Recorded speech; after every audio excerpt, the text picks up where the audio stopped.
What is going on, my fellow guardians? It is me, as you would know me currently, Guru Tug, or as some people have referred to me, Discount Tifu. I've never personally seen Tifu, but whatever, that's neither here nor there. Today, as you all know, I am a huge Titan main in Destiny 2. I wanted to talk about some exotics for Titans that I feel are underutilized, and I wanted to just hypothetically talk about how we could buff them, just to make the exotic pool more competitive and more interesting. Before we start on that, though, there's a couple things I want to get out of the way. Firstly, if you like this content, please, please, please hit the subscribe button and the like button. Both are completely free and it helps me out enormously. If this gets enough support, we'll do videos for hunters and warlocks as well. We might even do weapons as well. Who knows? Hit that like button, hit the subscribe button. Takes 2 seconds, helps me out tremendously. Thank you so much in advance. Secondly, whenever anybody makes videos about this, you always get the people who don't like it. So I know I'm gonna get some comments, as I've talked about this before, and I've gotten comments. Oh well, this exotic's already really good. Why do you need to buff it? Blah blah blah. My first response to that is, if you like this exotic so much, why are you opposed to it being better? Wouldn't you want your exotics that you like to be stronger than what they are? Now, I'm not saying any of these exotics are bad or unusable. I'm just saying I want to make them better so that the current pool is more competitive. Because when you think about PvP for Titans, probably the number one used exotic is OEM, One-Eyed Mask. So what if we bumped up some other exotics, made it a bit more competitive? Now, without further ado, let's hop into the start of this video. And we're going to start with the first Titan helmet. And that is, of course, going to be Mask of the Quiet One. Now, I used this exotic helmet a lot back in D1. It was always... Sorry, I said D1. I meant year 1 of D2. Mix that up. I used this a lot back then.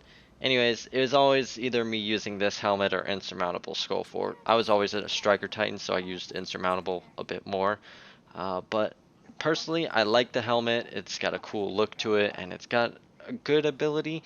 But for me, the issue is the health regain.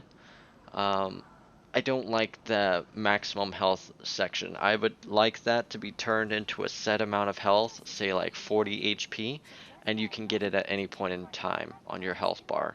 Maybe, so this way, instead of it just capping out at your red health, you can gain chunks of health and shield back, and it helps you play more into the survivability of the helmet and makes it more viable for end game.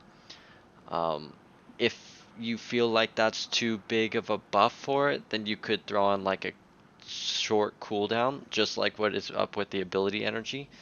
Um, so basically, whenever you take damage to gain ability energy, there's a cooldown in between points where you get that ability energy, and so you could do the same thing for health. But the way I see it is I don't think that's overpowered, because you look at other exotics that Titans and other classes have. For example, Hunters have Worm Husk, which instantly just gives you a chunk of health just for dodging. So I don't see Mask of the Quiet One getting that static health bump at any point in time being overpowered. The next helmet I wanted to talk about is going to be Kepri's Horn. Now, Kepri's Horn is a fun exotic that I really like, um, but I think let's make it a little bit better, and let's focus a bit more on the build crafting aspect of it.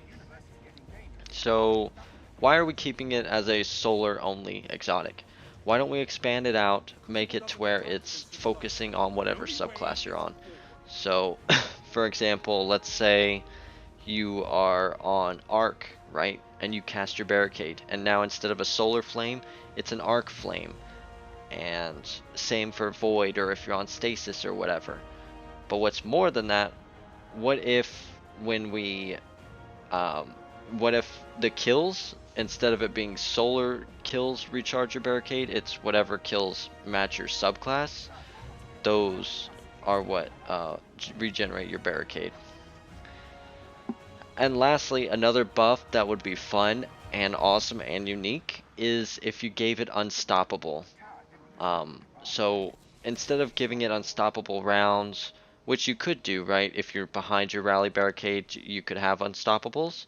But I would actually like to see the flame that it comes out to be unstop, right? How awesome would that be? You throw down rally barricade, the flame goes out, stuns the unstop, and it comes back and does like this big chunk of health to the enemy, and then you just mow it down with whatever you're doing and you finish it. That would be amazing. So much fun. Would love to do it. That's not going to make it the best exotic in the game, but it would definitely be very cool to use for sure. And so I don't see why we couldn't use that. All right, helmet number 3, Eternal Warrior. This is, I guess what you could call a switch exotic. It offers you a lovely overshield when you pop Festive Havoc super, but I want to hit it at 2 areas. One, I want to make it more viable, and two, I want to get rid of the idea of it being a switch exotic. So you have an exotic. What that means is you have an exotic that you use when you're playing normal gunplay, and then when you have your super ready, you swap to this exotic and use your super. I want to get away from that, and I want to make it more rewarding and useful to actually use it when you're not in your super to keep the exotic on the entire time. So how do we do that? First off, why don't we let Eternal Warrior give you an overshield on any arc super? So that includes Thunder Crash, of course, because those are the only 2 arc supers for Titan. I don't think that's that big of an issue. I know there's going to be some people who say, hey, that's going to make it to where I can't really kill a Thunder Crash. I mean, you're barely killing Thunder Crashes anyway, and you can still suppress them, whatever. You can still do some stuff to get rid of them, but I don't see this as being a huge issue. Now, what about the part of making it more viable and making you want to use it when you don't have your super? Well, why don't we make it to where charged melee kills grant you an overshield? Um, make it last for maybe like 10 seconds. Now I know what you're saying. Overshields are overpowered, blah blah blah. But first off, hunters focus on invis and dodging and all these crazy abilities. They have amazing in-air accuracy and in-air maneuverability. Titans don't have that. Warlocks have rifts that can heal them and give them overshields on command, but they have to stay still. They have damage buffs from that. They've got all kinds of kit that they can use with Child of the Old Gods, things along these lines. And Titans really specialize in overshields. I don't feel like having an overshield for a Titan is that overpowered, especially when it's a little bit less health. So I don't see that as being an issue. Plus, it only works off of charged melee kills. So it's not going to be every time you get a melee kill. Shoulder charge is no longer one hit, so if you're using this exotic, you're not going to one hit a full health guardian with your shoulder charge anymore.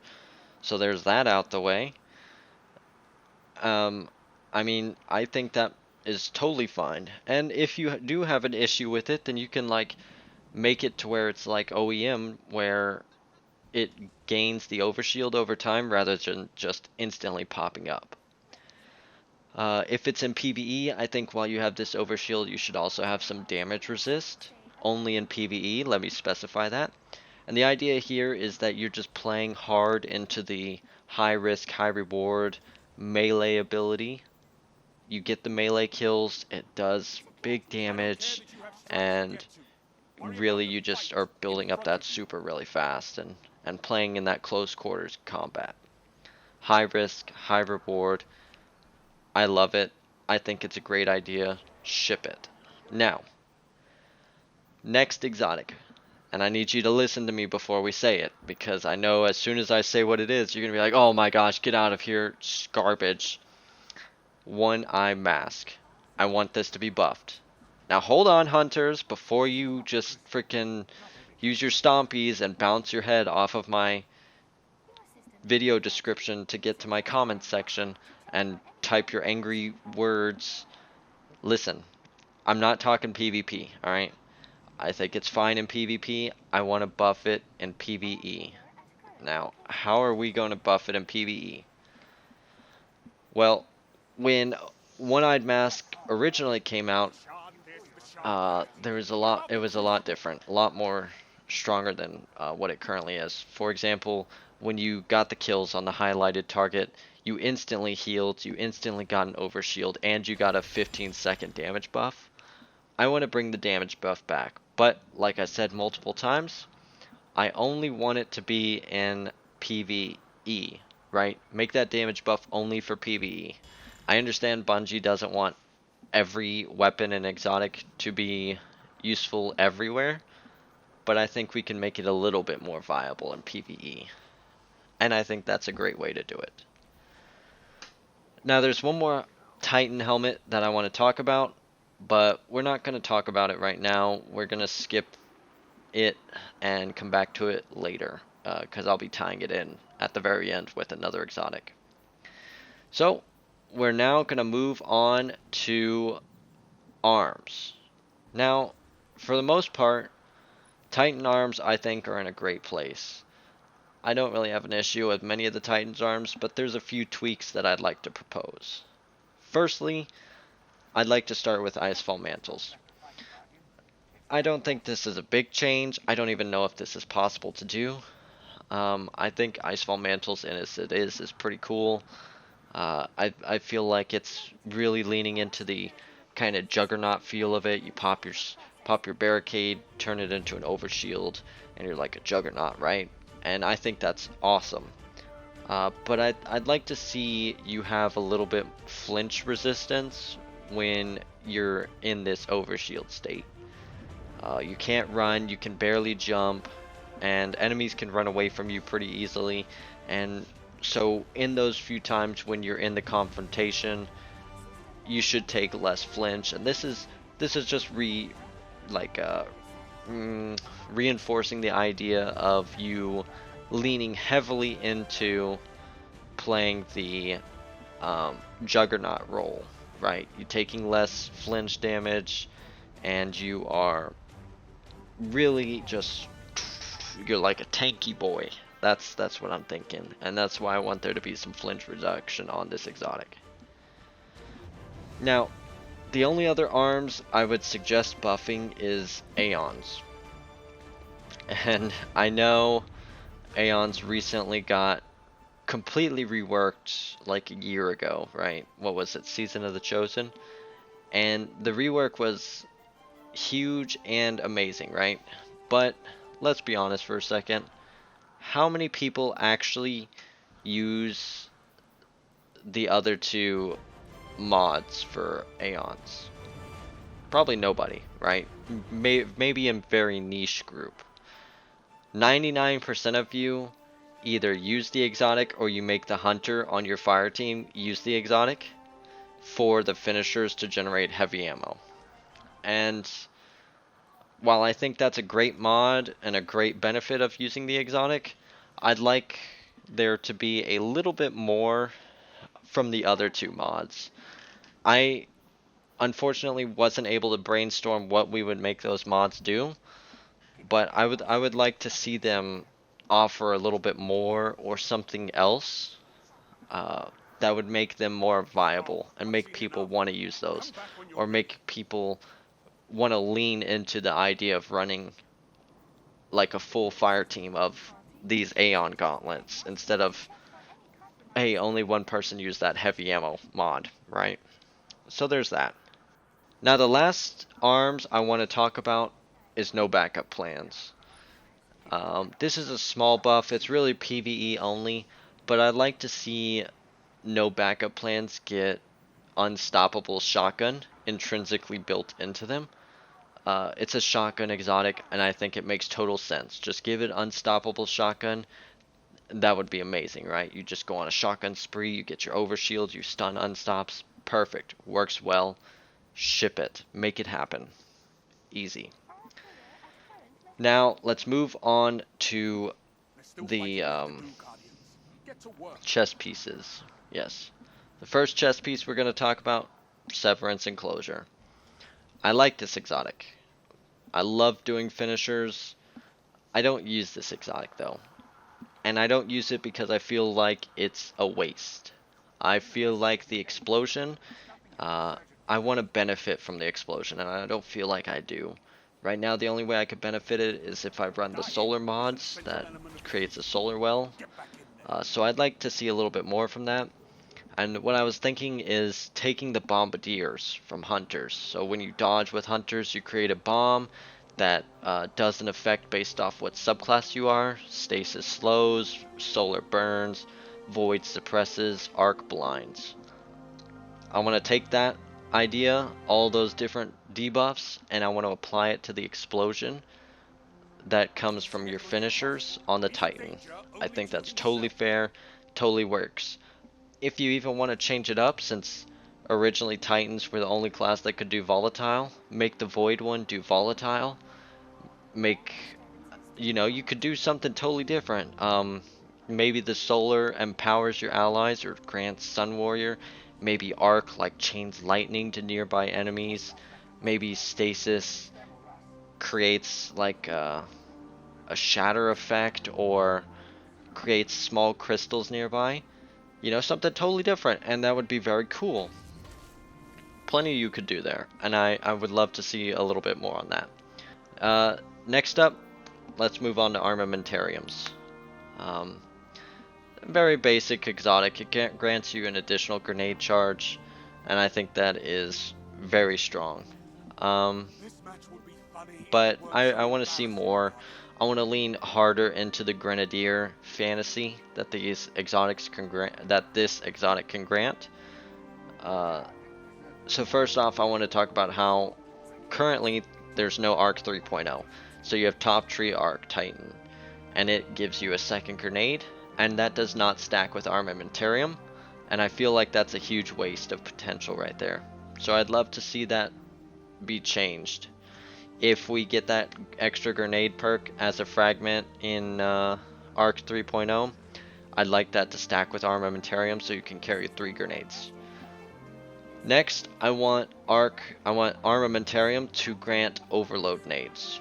We have it this season. The gun mod for Overload is Auto Rifle Submachine Gun, and unfortunately that's a terrible mod. It really is hurting right now. Personally, whenever I do harder content and I have Overload champions, I'm using Overload Vortex nades. Those are so strong for Overload. It's really been a savior. So I think it would work really well on every subclass except for Stasis, because Stasis works very badly against champions. If you didn't know, if you freeze an Overload, they instantly start healing up without stopping. If you freeze any champions, basically they're frozen but they're not stunned. Barriers will instantly put up the shield the second they break out of their shield. Unstops will stun, but if they're frozen, they'll take the damage as if they weren't stunned. And like I was saying with overloads, they heal. So that's a big problem. But Arc have pulse nades, so that would be perfect for Arc Overload. Vortex nades on Void, and Solar will have the Solar nades that currently are only on Warlock. I think that's perfect right there. Those 3 nades work perfectly with this chess piece. Ship it, Overload. Lastly, again, leading more into the Grenadier build, we need a way of generating our grenades really fast. So either make it to where grenade kills generate grenade energy, or stunning a champion generates grenade energy. I think both of those are totally reasonable. Alright, finally, I'm sorry it's taken so long. I've really enjoyed talking about this. But let's move on to the legs, the final piece. Once again, I really like where the legs are. There's only 2 that I really want to talk about. The first ones, the ones that really started this conversation for me, that I feel like really would benefit if they got this, and out of all the exotics today, this is probably the one that I would hope for the most to get this change, and that's MK44 stand-asides. So after the change to shoulder charge, nerf or buff, whatever you want to call it, personally I think it was a buff. Some people consider it a nerf.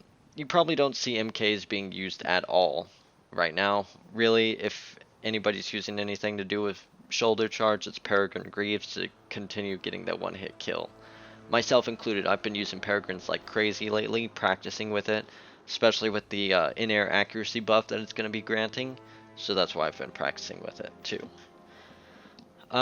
So since Peregrines live out the fantasy of like being super aggressive with your shoulder charge and like getting those one-hit kills, I want MKs to focus on the maneuverability portion of it. So, firstly, the recovery part, or sorry, the overshield part, where when you're sprinting at full health, you gain an overshield. I'd like to see an intrinsic recovery buff to these, like whenever you equip these armor legs, they automatically give you like plus 10 to your recovery or something. And that's just because that's just to help you heal faster so you get that overshield more consistently if you're taking damage. Oh man. Now, the big portion of this exotic that I really want more than anything is there's a exotic for warlocks called Astrocyte's Verse, and it works for blink. Basically, whenever you blink, you stow your weapons and you lose your radar, and then when you come out of blink, you get your radar back and you pull your weapon back. I want that on these legs. So I don't know if you guys have ever shoulder charged, but sometimes it takes a second to draw your weapons. So I just want faster uh, ready speed. Basically, you draw your weapons faster when you come out of shoulder charge. And that's just to help, so like if you do shoulder charge somebody and it doesn't one hit kill them, as most of the time it won't, you'll be able to pull your weapon, your shotgun or whatever up faster, and it'll give you a little bit of a chance to finish up that enemy that you just shoulder charged. Too many times have I shoulder charged somebody and then just gotten shotgunned in the face, or shoulder charged somebody and I stopped right in front of them and then they just shotgun me and that's it. So I think with this buff to this exotic, I think it would make these a lot more viable, and I think it's a totally reasonable change to it. So I'm all for it. Now, the second set of boots that I want to talk about is Phoenix Cradles, and I want to see them buffed with Lauralee Splendor, but I don't know how to buff them because I want to wait till Solar 3.0 comes out.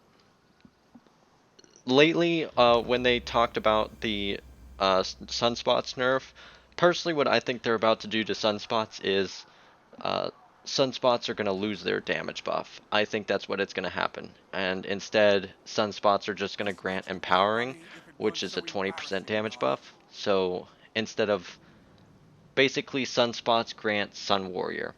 And Sun Warrior is now like Empowerment or something along those lines, right? That's what I'm thinking is they're leaning into, is they're probably going to get rid of Sun Warrior overall and it's just going to be Empower. So what I'd like to do is damage resist for Lauralee Splendor, and just that way, so you play with you sacrifice maneuverability in PvE, but you have the damage resist. And I didn't clarify this, but I do want that damage resist to only be in PvE. I think that's totally fair, and it again makes it a little bit more viable in endgame content.